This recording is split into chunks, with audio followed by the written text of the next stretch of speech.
So folks, the Wailing Caverns mini set has been out for a little bit now, and I gotta say I've seen some sentiments out there in YouTube comments, Twitter world, other YouTubers, that a lot of people think Wailing Caverns is more like Failing Caverns. And yes, I'm making this video just for that pun. But for real, a lot of people think the mini set has sort of failed to meet expectations. That can be in a variety of ways. That it broke the meta, that it wasn't disruptive enough, that not enough of the cards are good. So in this video, I wanted to explore that topic. Is Wailing Caverns actually failing? And I gotta say, I don't really have an answer yet, and I don't even know if I'm gonna have an answer to that question by the end of this video, but I think just talking through it and exploring all those different angles for what the mini set means and what people are expecting out of it will still help us understand where it's come up short, or maybe where it's actually managed to deliver on expectations. So that said, let's go ahead and talk about a few different things, starting off with the fact that Wailing Caverns broke Wild format.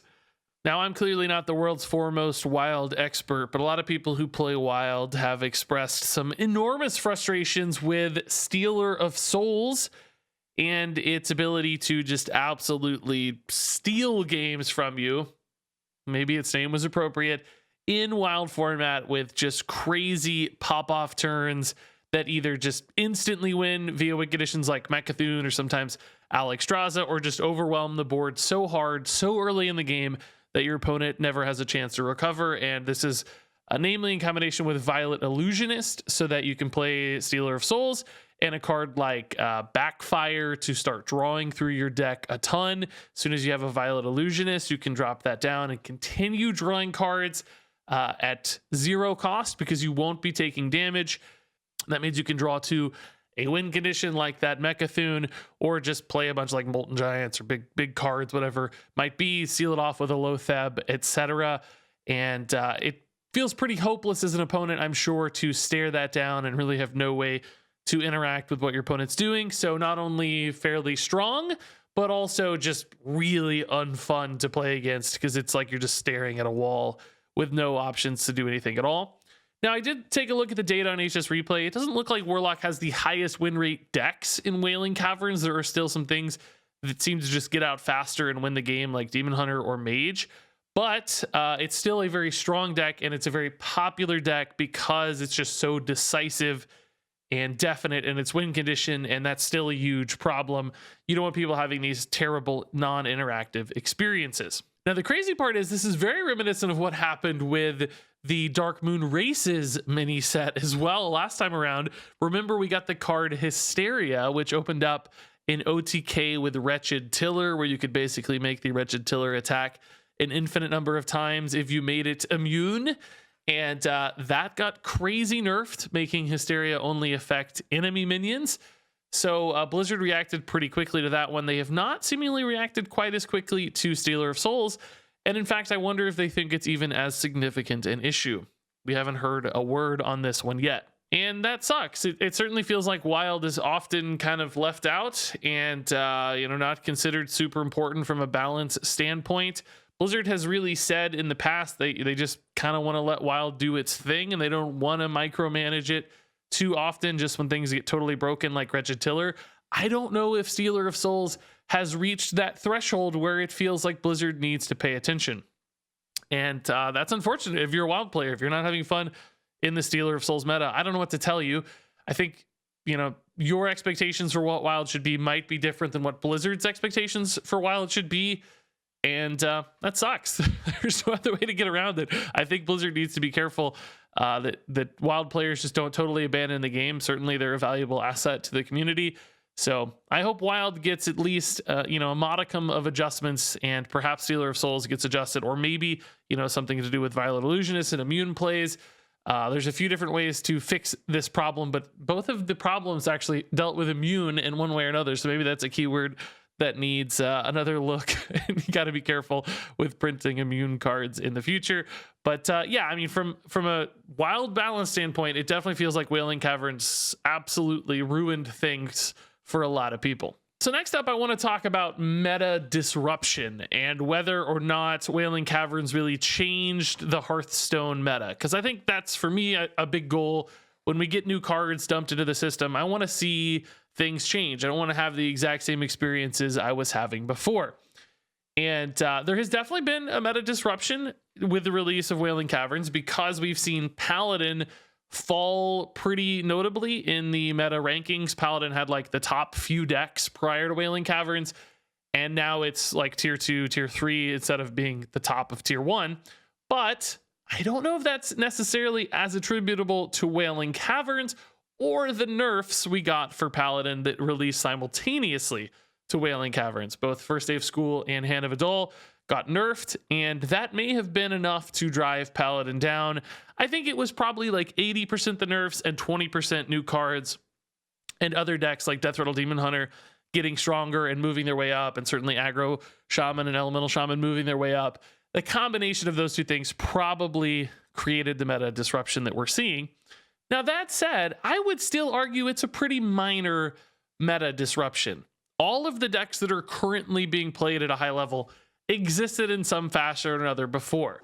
The most different is probably Aggro Shaman, with new cards like Primal Dungeoneer and the Wailing Elemental dude, the one drop whose name I don't remember, Wailing Vapor, I believe it is. Those came along and gave Aggro Shaman a boost, and there's also kind of a more elementally version that's also good, and that got a boost. Those decks kind of already existed, particularly the sort of attack or weapon-based, damage-based Aggro Shaman. They just got better, and Death Rattle Demon Hunter got some new tools that also made it better. But they're not like brand new decks by any means. Elemental Shaman arguably is more new, but there were still some tinkerings there as well. We don't have an archetype that came out of nowhere and like moved itself into the meta. So I don't know that it's really that disruptive. You're still seeing a lot of the same decks and a lot of the same archetypes that you were seeing before. You're probably just seeing them in slightly different percentages and maybe seeing a lot more Shaman than you saw in the past. I would hope for more disruption than that personally. I like when there are major shakeups and decks that were like tier 4 suddenly move up to like tier 1, and tier 1 decks maybe lose some momentum beyond just Paladin or high tier 2 decks. I just want things to look different as opposed to mostly the same deck with like 1 or 2 new cards. I don't know if that goes far enough. That said, maybe I'm being picky here. Maybe you guys are happy with the amount of disruption that's existed in the meta. So let me know, did it change enough? Are you seeing enough new decks, or does it still feel a little samey as it did before?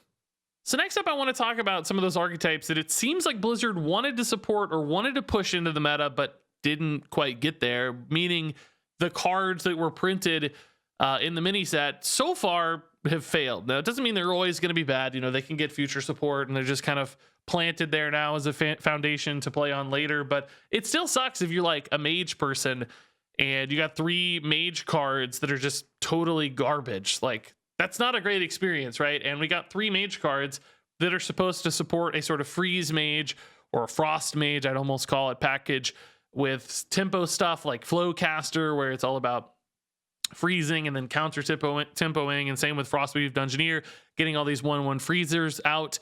And that's just not working at all. Freeze Mage is just not a deck, which means if you're a mage player and you got Wailing Caverns, you probably didn't get anything out of it. Maybe even the neutral stuff didn't help you much unless you happen to toss an Aeralex or something into your deck, but probably Spell Mage, so you don't even care about that. And that's unfortunate when an archetype is trying to get support like that and you want to do something new and cool, but it just totally fails. And I think the same can probably be said for Druid, with like the Fangbound Druid was kind of a beast / taunt support card. And Taunt Druid, we've had a few cards that came along, but it's still not an archetype that makes any sense or gets there. You could probably even say the same thing with the spell cards in Druid. Deviate Dread, Fang, and Lady Anaconda, both supporting a spell pop-off Druid, and that's existed. Like, we played it and had fun with it, but the win rates are not there to suggest it's really a meta-relevant deck. So if you're Druid, maybe you feel like you didn't get much to play with either. And same for Rogue. Like, Rogue got 3 cards that are like kind of fun and interesting in some ways. At least 2 of them, I would argue. I don't think the Water Moccasin's very fun, but Rogue didn't get a lot of new toys or change the way that the class is played. So as you break this down, it's like, man, most of the classes didn't actually really get anything that supports a new archetype or pulls something into play that otherwise wasn't. So it feels like you're playing basically the same deck that you were before. And I think whiffs like that are pretty unfortunate. I wish at least like one new archetype had come along. I mean, I guess you could argue Elemental Shaman was kind of that, but that's really it. And then so many other classes like Hunter and Mage and Druid and Paladin, arguably even Priest, Rogue, like they didn't do anything. They didn't really get any cards to run at all, and certainly didn't change how they're seeing play. So for me, that's pretty unfortunate. I wish the rate of new decks and new archetypes finding a home was higher than it is. You don't want the mini set to come along and like totally change everything for only 35 cards. You can't have everybody totally shift. That's just too much for 35 cards. But more than one would probably be nice. So next up, I wanted to talk about card inclusion, because if you're buying a mini set, you want to make sure the cards you're getting are actually getting played. And I think this is one place Wailing Caverns actually does pretty well, mainly because of the two neutral legendaries that are getting played a lot, which is Mutanus the Devourer and Archdruid Neralex. These are actually popping into quite a few different decks. I'll be honest, I think they're slightly biased into inclusion right now because they're brand new. I think their inclusion rates will probably drop over time. They're both fine cards. I think they'll still be played, but everybody wants to run the new stuff, so they get a little bonus inclusion here and there in some decks that could maybe optimize going beyond those. On top of that, Kresh is a card that's getting played as well. So 3 out of the 4 legendaries seeing play does make the mini set feel pretty good from a purchase standpoint. Kresh is another one where if you look at the data, him and N'Zoth are often at the bottom of a lot of decks for drawn and played win rates, or the least drawn win rates. So Kresh might also lose a little momentum over time, but awesome card regardless. I love Kresh. So I think you're happy that 3 of your 4 legendaries are getting played. And then certainly, there's a few other key cards that are getting tossed into very good archetypes, like the Death Rattle Demon Hunter stuff. Seems like it's making a lot of sense. And of course, the 2 Shaman cards that are getting played, and even Perpetual Flame I've seen tossed in a little. Stealer of Souls, of course, and Wild is very good. So there are actually quite a few cards that are getting run from Wailing Caverns. Now that said, it's a pretty binary setup here, where there's like some stuff that's getting played a lot and there's a bunch of stuff that's not getting played at all. There aren't too many things in the middle that are just kind of non-core inclusions. There's maybe 2 or 3 cards that fit that mold. Stuff like Against All Odds and Priest is played a little, but not a ton. I've seen Shroud of Concealment and Rogue a little, but not in every list or anything. So it's a bit of a mixed bag, but the important thing is you have cards that are getting played if you're buying the mini set, and certainly 2 neutral legendaries, the best ones to have that are getting played, if any are. So I'd say this is probably a spot where Wailing Caverns is a hit more than a miss. That said, if you're somebody who focuses on classes instead of like the entire set, you might be really disappointed depending on your class, because some of your cards or all of your class cards are basically gonna be useless to you, and you're probably just going off of 2 neutral legendaries and nothing more as far as what's relevant to you in Wailing Caverns right now.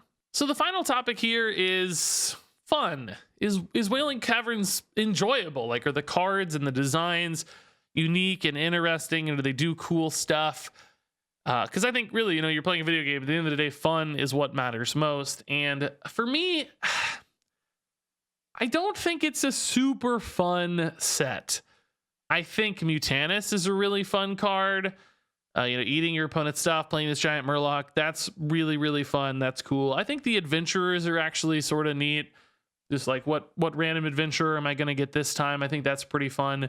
But then I look at other stuff like Archdruid Neralex. It's just boring, right? It just harkens back to the old days of Hearthstone. It's not a new mechanic. Like, the flavor fits, of course. It's not a bad design or anything. It's just not super new and interesting. And then even a card like Kresh. I love cards like Kresh, but it's not doing anything super unique or interesting or extra fun. I haven't seen any like crazy fun animations. So this is sort of an arbitrary thing. It almost feels bad to talk about whether or not something's fun, because it's just so personal to you. And clearly it's going to be divisive depending on whether or not you like Stealer of Souls, or you hate Stealer of Souls, those sorts of things. But for me personally, I would say Wailing Caverns is moderately fun, but certainly not super fun. A lot of the cards don't feel like they do anything crazy new or different or unique or interesting, which for a mini set is probably by design. I don't think Blizzard's looking to shake up the world with a mini set. I'm sure it delivered on their expectations for what it's supposed to be. That said, of course, we still can have our own reactions to these things. And for me, you know, I'm not losing my mind over Wailing Caverns cards. I think we've had a lot more fun stuff. And, you know, even from a flavor standpoint, it's great from a nostalgia aspect, but it's not as like big and grandiose as perhaps even like Dark Moon Races had some cool thematic stuff, and perhaps more enticing characters like Envoy Rustwix, right? He's just a really cool character. I don't know if we have anybody that cool or interesting or fun or charming in this set. So, you know, this depends on your own personal take, but for me, I'd say it comes up a little bit short on the fun side of things. So those are the topics I wanted to cover. I mean, I guess if you break all those down and sort of average them out, you have to say Wailing Caverns hasn't been a home run. It's not been the most entertaining, the most disruptive, the most engaging of card sets we've ever had.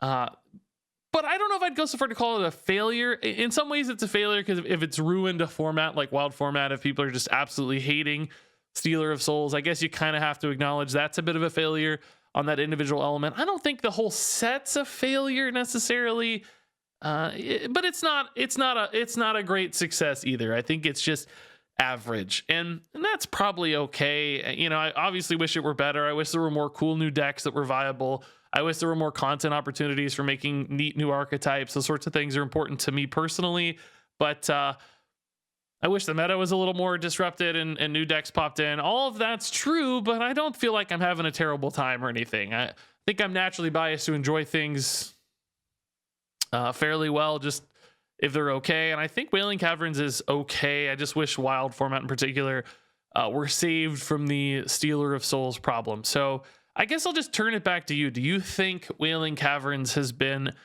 a failure or a success, or somewhere in between like me, where it's not a failure but not necessarily that great either? I'm curious to hear your thoughts in the comments below on all these points. Anything else you think needs to be discussed, of course, share that take down below.